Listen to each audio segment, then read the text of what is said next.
quickly as possible, and if necessary, cut it off to allow for other speakers to get the information out while we're here. So, I can't really see, so I'm just going to, oh, okay, all right. So this is the white paper and the red paper presentation.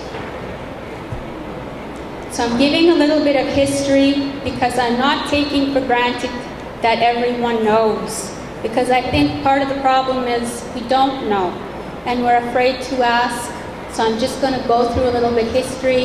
If you know this, I'm sorry, but this is for everyone who doesn't know it. So as you see here, this is a photograph of what Canada looks like. And the purple areas on the map are the numbered treaty areas, okay? So the treaties number 1 to 11, and they vary from area to area, but not in any big way. We all understood that we were agreeing to share our lands in exchange for underlying promises that we would be able to continue our existence, living as we were, as Indians.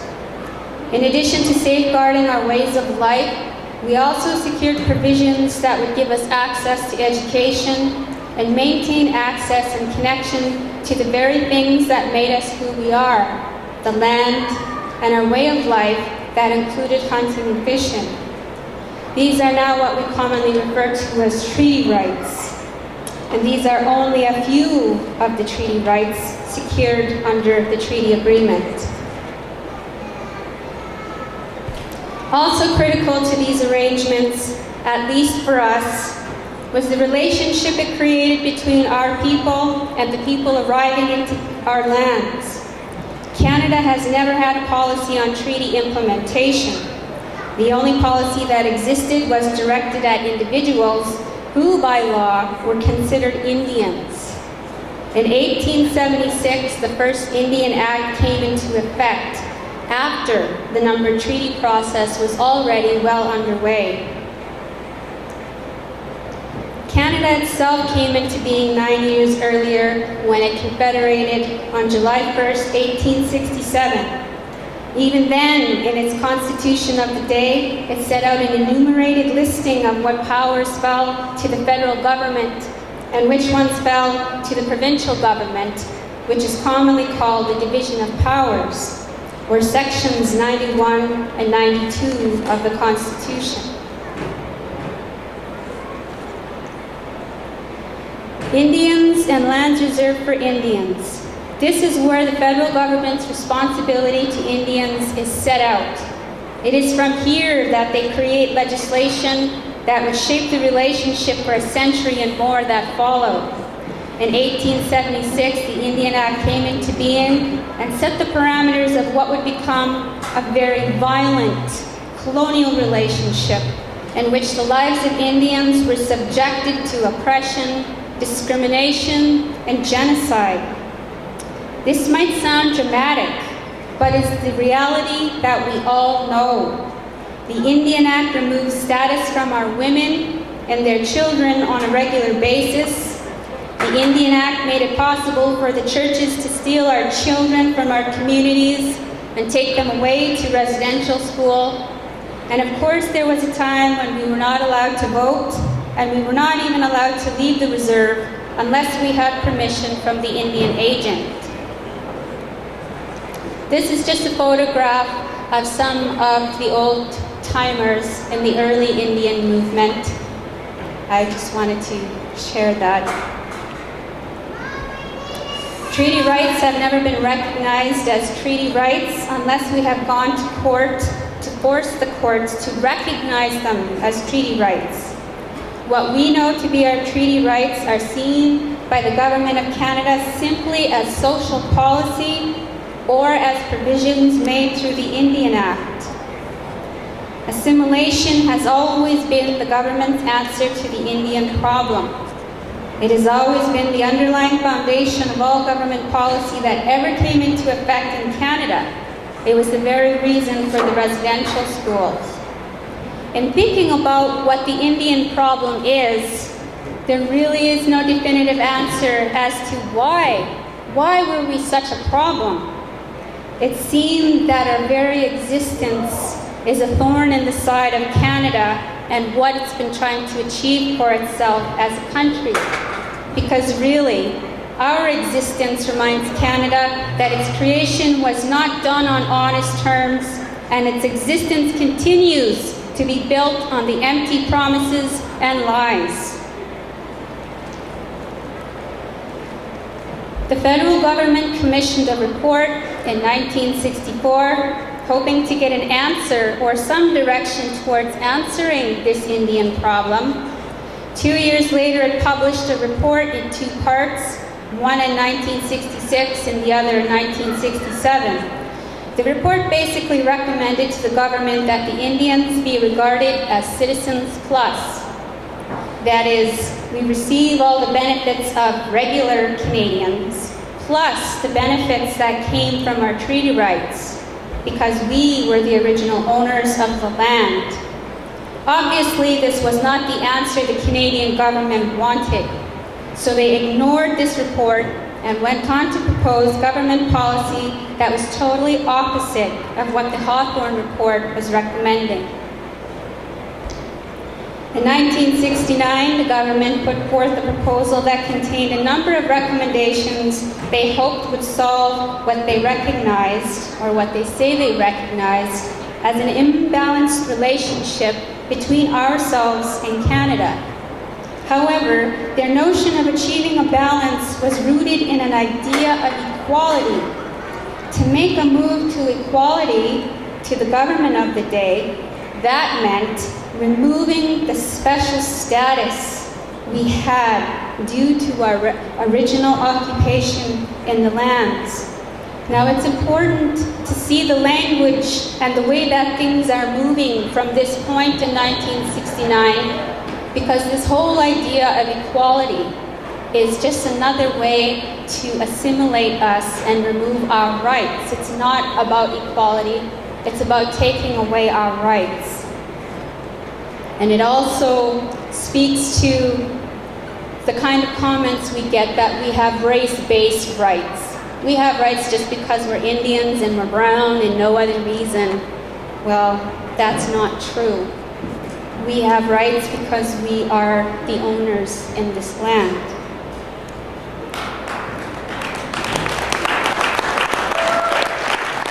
Regardless of whether the intentions of the government were, our response to this proposal was fast and furious.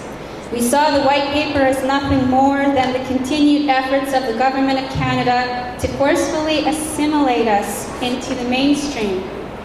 With this in mind, the Indian people in Alberta began to mobilize and undertook an aggressive effort to engage Indians across the country to launch a response with the intention of forcing the government to withdraw their proposal.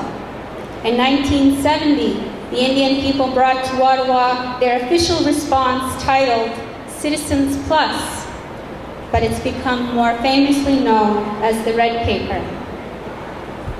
So, on to 1969 and 1970. The federal government of the day was the Liberal Party of Canada. Its leader was Pierre Elliott Trudeau. His Minister of Indian Affairs was Jean Chrétien. The Indian Association of Alberta led the response to what Trudeau was proposing with his white paper. It became a comprehensive response to the white paper's proposal. Not only did it offer reasoning as to why the white paper was completely inappropriate, but it also offered solutions. The red paper never received the kind of attention it ought to have because, in my opinion, it encapsulates the whole idea of what the fight was for us. And it was initiated by an organization whose mandate it was to advance treaty rights, the Indian Association of Alberta. The IAA took the fight to Ottawa and brought with them the red paper to argue against Canada and what they were fighting against. So what was it that we were fighting against?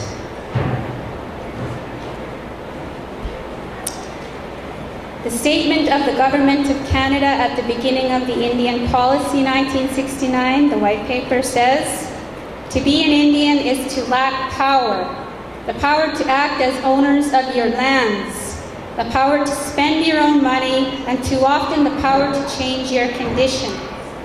Indian relations with other Canadians began with special treatment by government society, and special treatment has been the rule since Europeans first settled in Canada.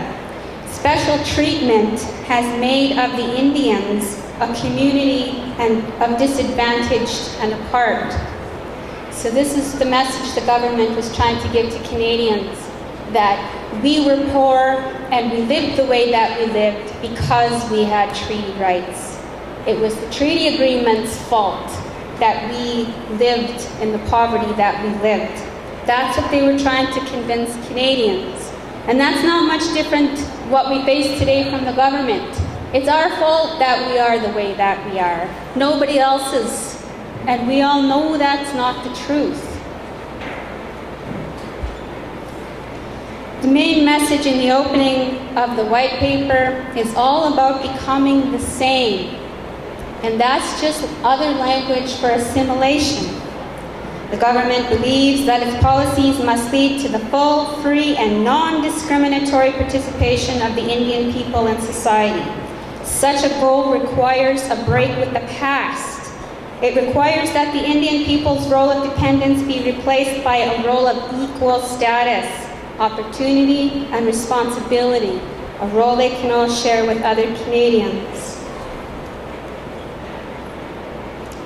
Policies proposed recognition, the simple reality that separate legal status of Indians and the policies is what kept them apart. And the government said that they do not wish to perpetuate these policies because they think that it makes disharmony and disunity and doesn't allow Canadians from fulfilling themselves and contributing to society.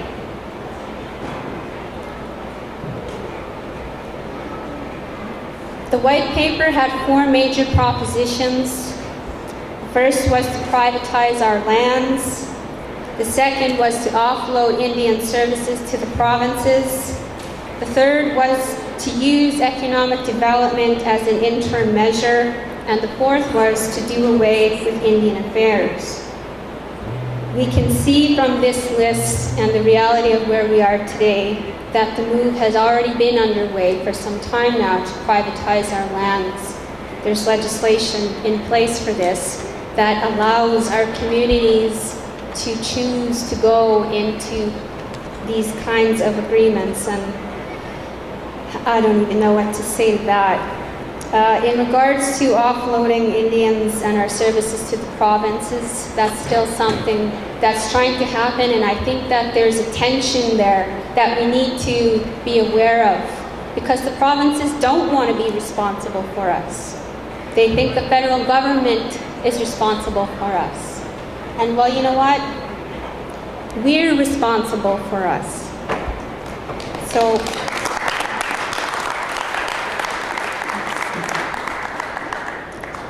I'm going to fast forward a little bit because I am running out of time. The White Paper is available online for you to look at it anytime. You just have to Google the White Paper and you'll find it. We're going to go on now to the next subject, which is the Red Paper itself.